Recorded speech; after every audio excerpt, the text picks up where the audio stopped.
Hey everybody, and welcome back to EG&T Comics. My name is Jackson, and I have had an amazing weekend of finding comic books. This has been one of the best weekends I've had finding comic books, just looking around.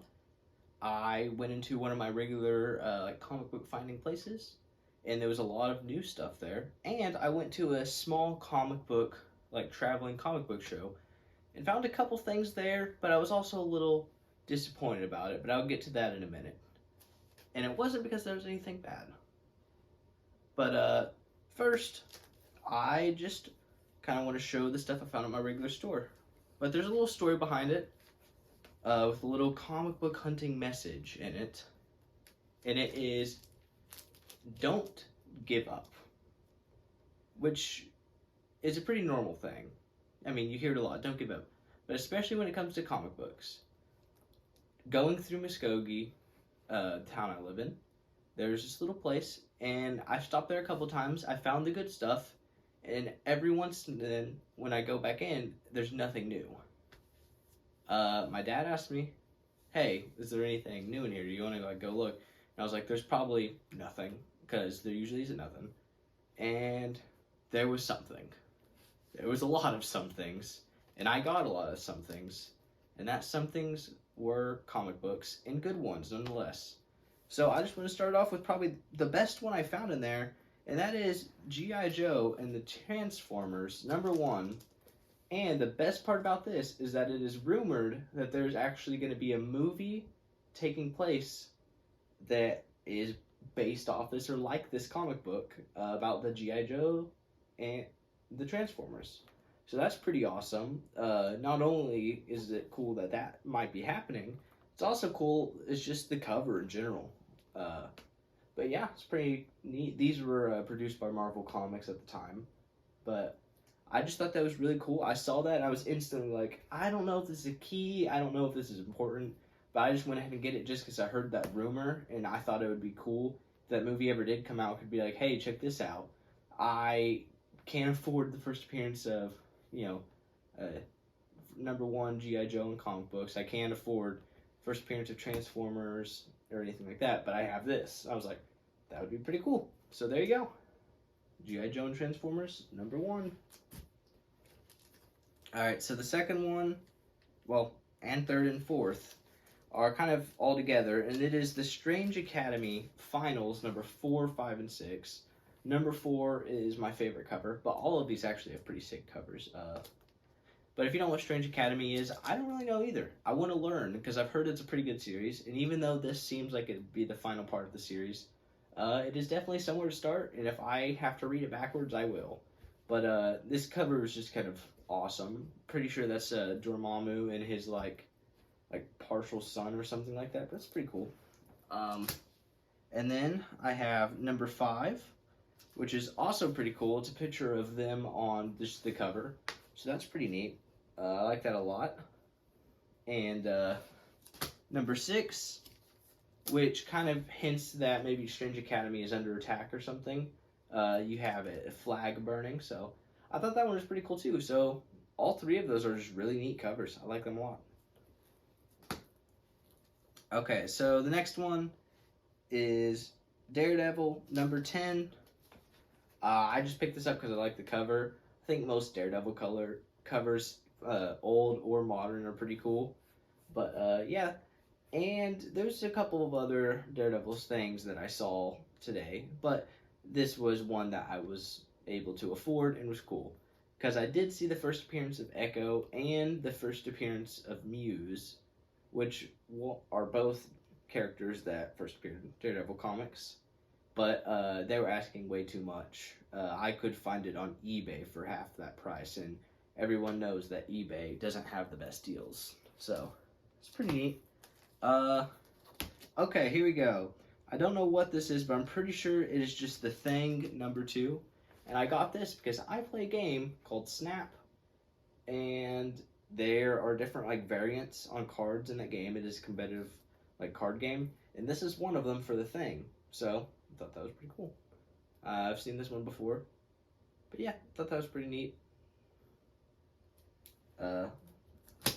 And the next one is Guardians of the Galaxy number one, except this is like a, well, I don't know, it's like a diagram of Groot. I just thought this was really cool. I've always loved Groot as a character. He's funny. He's just kind of cool overall, but you have to like hold it sideways to look at it, and I thought that was cool. It makes it look like a true like art piece of like artwork type thing rather than just being a comic book. Of course, to me, all comic books are pretty much art. But yeah, that's pretty cool. I like that one. All right, my favorite one that I found at this place. Here it is. This is Spawn. I don't know what number it is, but this is the one of the best variants I found, and it's not the only variant. I found some amazing variants in this weekend, like this being one of the best. I don't know where I would rank it, but this is just an incredible Spawn variant.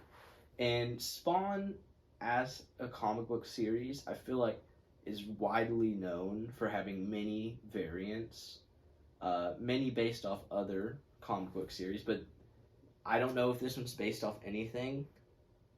It could be because the way he's crouching makes me think it's like a Spider-Man thing, but it's just a really awesome cover. Really good variant. So good job to whoever drew that. That was amazing. Yeah. All right. So those were all the ones I found at the shop. So let me get to the story of these next two I'm about to show you. It is Saturday, okay? And there's a comic book, like traveling comic book show, and I went to go find it.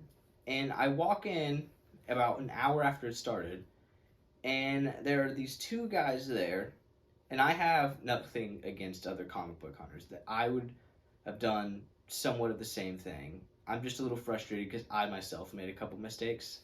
But he had stacks of comic books. He picked out every key he could find, and apparently I had found one that he hadn't yet. It was the second appearance of Deadpool for $16, which is a pretty solid price. And I didn't grab it when I was standing there. And he came over a couple seconds later because he saw me put it out and put it back in. And I was like kind of looking at it for a minute, put it back in. I moved out of the way and he instantly went over and got it. That's my fault. I put it down. But every key he found, he took in a pile. He must have spent a couple $100. I don't know.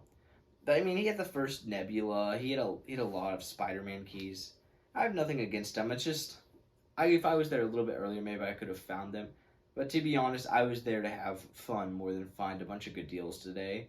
And I had lots of fun. And I think I found some pretty good deals that no one else was really interested in. And I think that is really the big winner because I got some awesome stuff that I think is cool. And it's just really neat, okay? So the first one, I was talking about how I play a game called Marvel Snap, and there are variants on cards because it's a competitive card game. And there's one variant for Hela, and it is based off this cover. It is this cover. And it is the Venomized variant of the Mighty Thor number. What number is this? 23. And that is Hela and the Venom symbiote combined. It's just, that's awesome. And I didn't pay that much for this comic book. It was a really good price for what it was, in my opinion.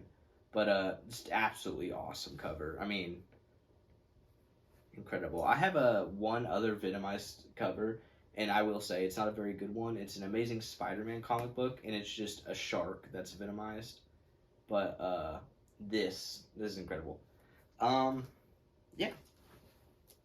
All right, the final one, possibly my favorite one that I've gotten. It is another one that is a variant on Marvel Snap, but I've got it just because I think it's incredible.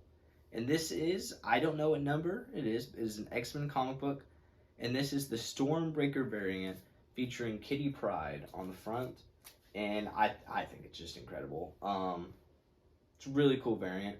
If you don't know who Kitty Pryde is, she can kind of like phase through objects, which is pretty cool because you can see her coming out of this like what we assume to be a white wall, but the entire thing's just white, and you just see her like phasing out of the wall. It's really cool looking. I like it a lot.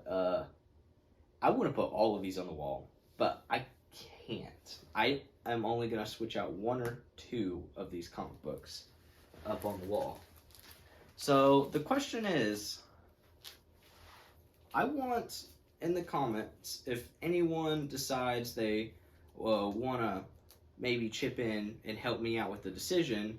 What should I put on the wall? Like, which comic was your favorite? Which one should go on the wall? Because one of them needs to, but I don't know which one. I like them all. Really good comic books. But I hope you enjoyed the video. I know you did. I know I did. And thank you very much for watching EG&T Comics.